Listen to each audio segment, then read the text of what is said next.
All right, in this video, I'm gonna give you my top 3 tips on how to pick wine like a pro.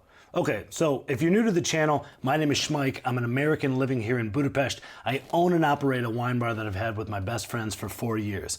And in that time, I have done thousands of tastings with people, teaching them about wine, but mostly listening to the way they ask about wine, listening to the things that they say, and realizing they really don't know what they're doing. And I have a feeling if you're someone like that who really wants to get into wine, who wants to know more, but just doesn't know where to start, here's the tips that are going to help you. Step number 1, if you want the least amount of friction with getting into wine, the easiest, almost gamifying of it, download the Vivino app. You can get the free version, and what you do with this app is you scan bottles when you go into a grocery store. It tells you a little bit about the wine from user reviews. It'll give you the varietal, where it's from, maybe a little history, and then you can choose based on that instead of just looking at labels. I think the best feature about Vivino is that after a while, after you put in a bunch of reviews, it starts to know your style. So you'll scan a bottle and it'll say, oh, 82% match. Really helpful when I got into wine. So when I was getting into wine, I knew nothing. So I downloaded this app and I would scan things. I mean, listen, does this sound like you? You go into a wine shop and you go, I don't know anything about wine. Let me pick the coolest label. Let me pick something that's like medium expensive because I don't really want to waste money, but I don't want to be the cheapskate. That was me. So what did I do? I got the Vivino app. It gave me a little bit more confidence when I was picking a wine. At least I knew what other people said about how it tasted, and if that sounded good, great.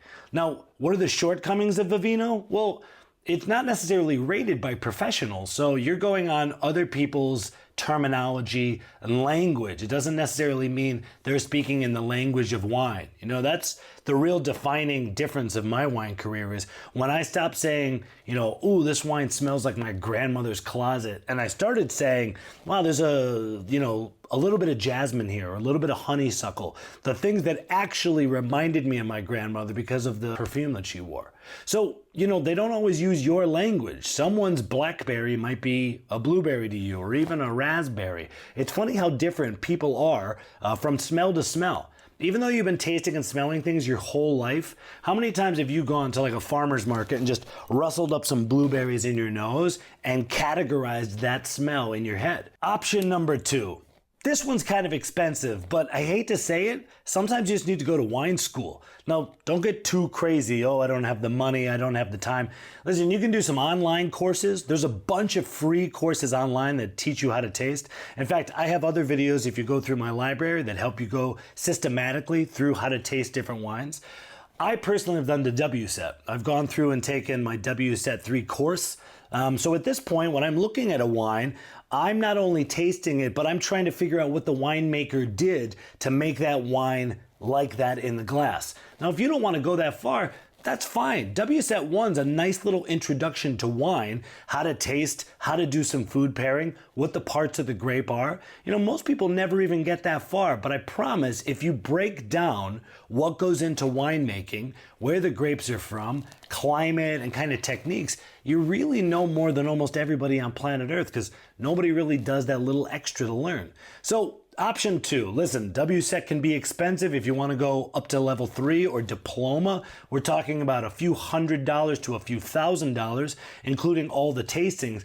But what's nice is from level 1 to diploma, you know, you can decide how far you want to take it. There's also Court of Master Somms. If you want to be a front of house person and you want to go in depth to what it's like to serve wine to everybody, Court of Master Somms might be a little bit more up your alley. Listen, I used to struggle with how to pick a wine. When I was first going to the wine mafia events that me and my friends ran in the beginning, I would go into a wine shop and I would pick the coolest label or the most niche ugly label because I didn't think anyone else would choose it.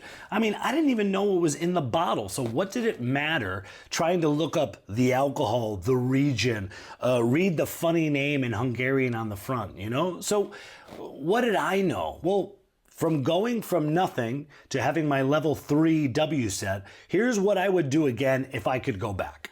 If I could go back, I would probably learn just some of the basics, okay? So you can do this, taking your WSET 1, 2, all the way up to 3, and get really proficient in the world of wine. But maybe that costs too much money for you. But if you said, say, WSET 1, here's what you're going to learn. You know, you're going to learn some different grapes from Chardonnay to Sauvignon Blanc, maybe Cabernet Franc or Cabernet Sauvignon or Syrah. And if you're watching this video, you've probably heard of these grapes, but do you know what they're supposed to taste like? Maybe not. I can tell you now that if you took the WSET 1, or even if you just decided to memorize the top 15 grapes that are sold in the world, you probably can get an idea of flavor and feel a little bit more confident picking it. But then again, it can go deeper. What's the difference between a Chardonnay from Burgundy and a Chardonnay from California? A lot. You know, so you're gonna have to know like where they're from, what the climate's like, and then even deeper, what kind of winemaking techniques do they use?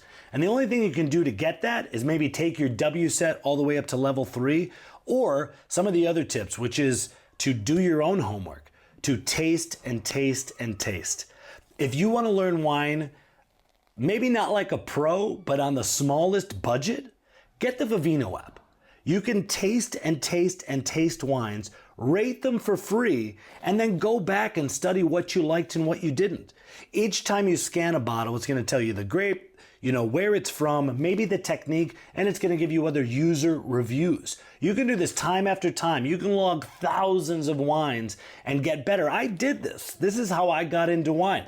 This took away me feeling bad of going to wine school, knowing nothing, and looking like a fool. You know, so I did this for a while. I'm not gonna lie, I still went to wine school and I look like a fool. I think getting over yourself is a big part of wine. But if you wanna start and do some kind of shadow work, some monk mode stuff by yourself, get the Vivino app. After a few hundred bottles, the app's gonna tell you exactly what you like and why you like it. Will you be a wine pro? No, but you're gonna be a practiced, seasoned veteran. You're gonna be good at going into a wine shop, scanning a bottle, and knowing if it's for you or not for you. If that's good enough, then do that. That's going to be the cheapest option. But if you want to go deeper, you got to go to some sort of wine school, okay? Now, you don't have to pay for WSET. My third option is to learn with me. I can teach you about wine. I've done thousands of tastings, and I have a wine class called Poor Decisions that I do with my friends. This is how to know what you like so you can drink what you like. There really isn't all that much in a bottle of wine, guys, but you do need to know at least 4 elements and then trust your gut and go back and play on all of the things that have happened in your life. You've been eating and drinking every day you've been alive, unless you fast a lot. And in those moments, you've been cataloging smells, aromas, flavors. What I will help you do is conjure up those memories so that you can take a memory from the past, a lemon pie, a jasmine, even something weird as umami, and translate it into what's in the glass. If you want to take the first step, I got a video up here where I go through how to pick wines based on white, red, rosé, sparkling, dessert. It's a real precursor to going deeper. Hit me up in the messages or DM me. I'd love to go further with you. I've got private consultation, and cheaper than going to wine school, I can help you pick wine with certainty every single time.